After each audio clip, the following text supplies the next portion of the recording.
안녕하세요. 다혜부살입니다. 오늘 소개해드릴 상담 사례는 경상도에 사시는 어느 부부의 전생 인연과 다음 생의 인연에 관한 상담 사례입니다. 그럼 두 분의 전생 속으로 들어가 보겠습니다. 이곳은 조선시대의 어느 양반가이며 가세가 넉넉한 집안은 아닙니다. 부리는 종 하나 없는 작은 시골집에는 아직 젊어 보이는 부부와 이제 막 소년티를 벗은 청년이 함께 살아가고 있었는데요. 세 사람이 함께 살아가게 된 사연은 이러합니다. 남자 둘은 형제간이며 여자 한 명은 형의 아내인 형수입니다. 형제는 나이 터울이 꽤 많이 났고 어려서부터 사이가 좋았지만 서로의 성향은 정반대로 달랐습니다. 글 공부를 좋아하여 서책 보는 걸 낙삼아 살던 얌전한 선비였던 형에 비해 아우는 특별히 내세울 것도 없고 학문에는 전혀 뜻이 없는 그런 천진한 소년이었습니다.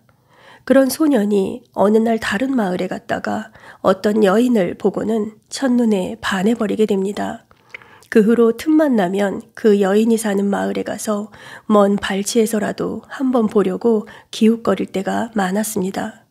아직은 어린 나이였던 소녀는 자신이 좀 더 성장할 때까지 지금의 감정을 고백하지 않고 남몰래 지켜보며 때를 기다리기로 마음먹었습니다. 그 시대에 다른 여인들보다 훨씬 키가 크고 단정한 모습의 그 여인은 살림이 넉넉지 못한 집안의 딸로 태어나 어릴 적부터 부지런한 생활이 꽤 익숙해 보입니다. 그렇게 달이 가고 해가 가면서 그동안 글 공부에 전념하던 형님의 과거날이 돌아왔습니다. 형은 그동안 성실히 과거 준비를 해서인지 과거에 급제하였고 그 소식이 알려지면서 이 마을 저 마을에서 매파들이 찾아오기 시작하더니 얼마 지나지 않아서 혼사가 이루어집니다. 하지만 가혹하게도 형님의 신부가 된 여인은 다름 아닌 소년이 평소 연모해오던 바로 그 여인이었습니다. 여인은 형수가 되어 소년과 한 집에 살게 되었고 서방님과 시댁 식구들도 잘 챙기는 나무랄 데 없는 사람이었습니다. 또 형님과의 사이도 좋은 편이었습니다.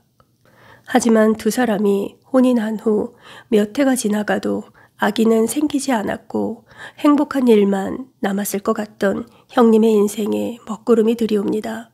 어느 날 약을 잘못 먹은 형님은 갑자기 하반신에 마비가 오더니 몇 년째 거동을 제대로 못하는 상태가 돼버립니다. 증상은 그것뿐만이 아니었습니다. 정신마저 깜빡깜빡하여 사람을 못 알아보고 방금 있던 일도 기억을 못하는 일이 자주 일어났습니다. 이제 식구들 중 대화를 나눌 수 있는 사람은 형수와 시동생 둘뿐이었습니다. 남편이 그렇다 보니 형수님도 집안일이나 여러 가지 일들을 시동생에게 의지하며 해결해 나갈 때가 많았고 두 사람은 부부 아닌 부부처럼 서로를 의지하고 챙기는 사이가 되어갔습니다. 그렇게 서로의 마음이 커져가면서도 병석에 누워있는 형님을 봐서라도 감정을 자제해오던 동생과 형수도 그런 상태로 또 여러 해를 지나다 보니 더 이상 자신들의 감정을 숨기지 못하고 서로 사랑을 나누게 되었는데요. 하필 그날따라 오랜만에 온전한 정신이 돌아와 있던 형은 두 사람의 관계를 알아차려버리게 됩니다. 형은 큰 충격을 받았지만 차마 동생과 부인을 원망할 수가 없어 괴로웠습니다. 그 후로 형은 정신이 드는 날에도 아무 말도 하지 않으며 온전한 정신을 숨기면서 입을 다물고 지냈고 형수는 끝내 형을 버리지 못하고 시동생을 떠나보내게 됩니다. 시동생은 불쌍한 형을 버리지 못하는 형수의 마음을 알기에 자신이 그 집에서 떠나주었습니다. 그때 형수는 현생의 상담 사례자이신 부인이며 시동생은 현생의 남편이십니다. 현생의 부부는 전생의 못다한 인연을 마음껏 누려도 되는 관계이고 싶어서 부부가 되었습니다. 그리고 또 다른 전생에서 두 분은 남매였던 적이 있었는데 허기진 동생에게 먹일 것을 찾아 산속을 헤매다가 호랑이 밥이 되었던 오빠가 현생의 남편이 되었고 그때의 여동생이 지금의 아내가 되었습니다. 이번 생의 남편은 부인에게 마음껏 사랑받기 위해 오셨습니다. 부인께서 항상 전생의 고마움과 미안한 마음을 가지시고 남편분께 따뜻하게 다독여주는 마음으로 대하시면 남편분은 더 잘하실 겁니다. 하지만 남편분이 이번 생에 성격을 순진하고 답답하게 타고나셔서 잘하려고 하다가도 짜증이 올라오시지요? 했더니 부인께서는 네, 그래요. 그래서 제가 짜증을 내는 거예요. 하시길래 그건 남편분이 전생에서부터 순수한 마음을 갖고 있던 습 때문에 순진하고 답답한 거고요. 이번 생에 평생 남한테 퍼주고 내 거 못 챙기면서 사실 운을 갖고 오셨으니 그러려니 하셔야 할 겁니다. 두 분은 투덕투덕 자주 싸우셔도 서로에게 정이 떨어지지는 않으실 거예요. 했더니 네, 그런 것 같아요. 많이 싸우는데 정은 안 떨어지더라고요. 네, 그건 전생에 맺어놓은 깊은 애정과 미안함과 고마움 등이 부인 마음속에 있기 때문입니다. 네, 맞아요. 진짜 그런 것 같아요. 답답하고 화가 나서 싸웠는데도 정은 떨어지지 않더라고요. 네, 이번 생까지는 두 분이 가난하실 거예요. 그리고 다음 생에 사례자님이 부유한 집안의 딸로 태어나서 전생에 누워있던 남편을 아들로 낳게 되고 세상에 없는 모자간으로 정을 나누시다가 그 아들의 아들로 태어나는 손자가 지금의 남편의 환생한 모습이 될 것입니다. 후생에는 평생 돈 걱정 안 하고 사시게 될 것 같습니다.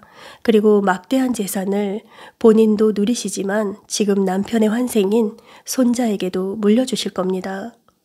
돈에 대한 포원은 다음 생에 다 푸실 수 있으니 이번 생은 돈은 잊어버리시고 남편 많이 아껴주시면서 사셔요. 그럼 남편은 부인께 더없이 잘하실 착한 분입니다. 네, 남편이 맨날 남 다 퍼주고 너무 착해서 제가 답답해서 싸웠거든요. 제가 잘해주면 선생님 말씀처럼 저한테 더 잘하기는 해요. 그런데 짜증이 나니까 그게 잘 안 되니까 문제예요. 저희 부부는 항상 열심히 사는데도 돈이 그렇게 안 붙더라고요. 그래도 다음 생은 돈 걱정 안 하고 산다니까 진짜 좋네요. 그리고 제가 말을 더듬는 버릇이 있는데요. 그것도 전생하고 무슨 관계가 있는 건가 알고 싶어요. 네, 말씀드렸듯이 전생 남편이 부인과 동생의 사랑을 눈치챘을 때 받았던 충격으로 말문을 닫고 지내는 걸로 견뎌냈기 때문에 그때 슬픈 기운이 사례자님의 이번 생에 닿게 되어 때때로 말을 못하고 더듬는 답답한 심정을 지금 업장으로 받고 계신 거예요. 했더니 아, 그런 건가 보네요. 제가 말이 더듬더듬 나와서 말할 때마다 정말 답답하더라고요.